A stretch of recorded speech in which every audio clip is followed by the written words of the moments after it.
American Telugu association 17వ మహాసభల్లో Sadhguru Jaggi Vasudev పాల్గొన్నారు. ఆట మహాసభలకు హాజరు కావడం సంతోషంగా ఉందని ఆయన అన్నారు. అమెరికాలో తెలుగు వారంతా కలిసి పండుగ చేసుకోవడాన్ని స్వాగతిస్తున్నట్లు తెలిపారు. తెలుగు సంస్కృతి సాంప్రదాయాలను ప్రపంచవ్యాప్తంగా చాటి చెప్పాల్సిన అవసరం ఉందని అన్నారు ఆయన. ఇక్కడ యునైటెడ్ స్టేట్స్లో అంతా మన తెలుగు వాళ్ళంతా ఒకటిగా చేరి ఇలాంటి ఒక ప్రోగ్రామ్ చేసేది చాలా సంతోషం మనకు. Let me leave Telugu there. So these associations, Telugu and various language and state associations are very important to bring the Indian people together. But let these different associations not be a divide, but just a diversity. That's what is most important. This is the nature of our country. We're very diverse. We eat different, we speak different, we do everything different, but still there is an underlying factor, a thread which holds us together, which is Bharat. So it's great to see all the Telugu people coming together, hugely successful in United States and just about anywhere they go. My mother tongue being Telugu, I have a certain pride in seeing Telugu people doing great out here. I have grown up speaking Telugu at home, but in Karnataka, so Kannada, and last 30 years I've been in Tamil Nadu, so Tamil has become my breath in many ways. So my Telugu is too laced with Kannada and Tamil, so I won't try it too much so that I may not, hopefully I won't destroy your Telugu by speaking like that. It's great to be here, and I look forward to this conference and addressing the Telugu community here. And they must prosper further and bring great pride and prosperity to Bharat, which is very important, and the nation that educated you, that made you who you are in many ways. You must in some way look back, because India is surging ahead now. The best brains and the best talents and the best enterprise should always keep India in their view, because India is surging ahead and there's tremendous opportunities out there. I hope the Telugu people make use of it, not just for Telangana or Andhra Pradesh, but for the whole nation. Thank you very much. Well, soil is the basis of our existence. In our culture, we refer to soil as our mother. When we refer to something as our mother, because today you're all people engaged in information technology and computer sciences. If you say a motherboard, it means the source. If you say a mothership, it means the source. The moment we use the word mother, it means the source. But the crime that we are committing is right now, we are addressing soil as a resource. The moment you use it as a resource, you will use it up and destroy it, and that's what has happened in the last 100 years. Nearly 52% of the world's topsoil has become degraded to create 1 inch of soil. It takes 600 to 800 years. That is if there's no human footprint. At the level of human footprint we have, let's say for example in India, at this level of footprint, if you have to create 1 inch of topsoil, it will take 13,000 years. That's what it takes.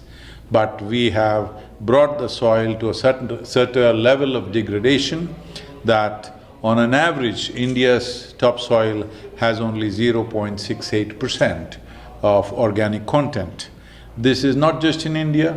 In the entire world, there is not a single nation which has a minimum 3% organic content, which is necessary to make soil fully alive.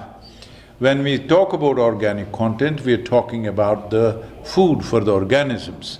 When we talk about our organisms, we are talking about the foundation of our life. Even in terms of evolution or in terms of nourishment, without these organisms, there is no life on this planet. Your very body is 60%. These microorganisms, only 40% is your parental genetics. When this is the case, how can we starve them to death? That's what we are doing. On an average, according to UNFAO, right now, 27,000 species of organisms are going extinct per year. If you go at this rate, Approximately in another 25 to 40 years' time, the microorganism life on this planet could begin to collapse. Once that begins to happen, there is nothing we can do. So as a generation of people, we have this responsibility, we have this challenge and also this privilege that we are in a cusp of time, that if we do the right things in the next 8 to 10 years, we can make a significant turnaround. But if we do not do anything for another 25 to 30 years, it will become nearly impossible to turn this around. So we have this responsibility that we can be either that generation which turned back from the brink of a disaster, or that generation which slept through our problems and ended up in a disaster. The nature of this disaster is such, if we walk into this, most of us will not walk out of it. I'm sorry, please. If we walk into this disaster, most of us will not walk out of it, because that is the nature of the disaster.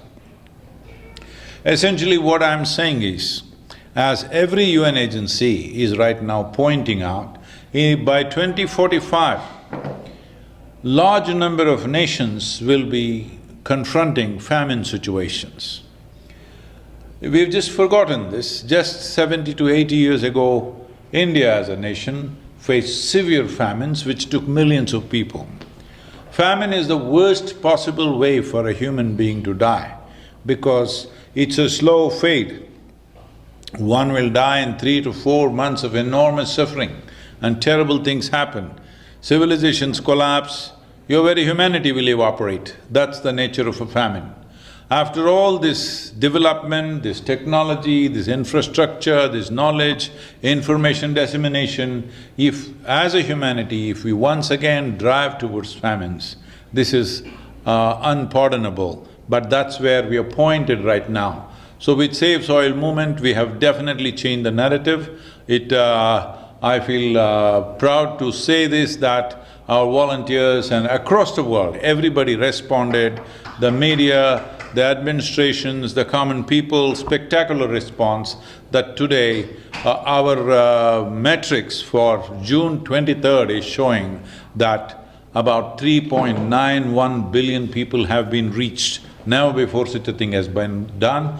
Why this is most important is, it is important that people, ordinary people, give a mandate to the governments which represent them, that if they take long-term steps, we are with them. Unfortunately, this has never happened, that always everybody is asking for discount in gas prices or a reduction in income tax. This is the kind of things we are talking about. We are not talking about our concern. We have not expressed our concern for the long-term well-being of the nations in which we live. We have not expressed our concern for the long-term well-being of the future of our children or the future generations. It is time to do that. Fortunately, the movement, the Save Soil movement has definitely changed the narrative. Now I have no doubt whether it'll be done or not, it will be done. Now the question is only of pace, at what speed will we do it, and speed is very vital. So for this, I once again beseech everyone who are your viewers to keep the message up, to keep the conversation up.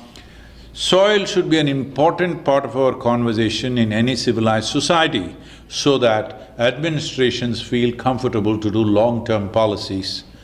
Thank you very much. Thank you. Thank you very much. Farmer cannot make the change, because farm economy around the world is in such a fragile condition. If you try to make anything there, it will collapse. So it has to be strongly incentivized, that is the first step.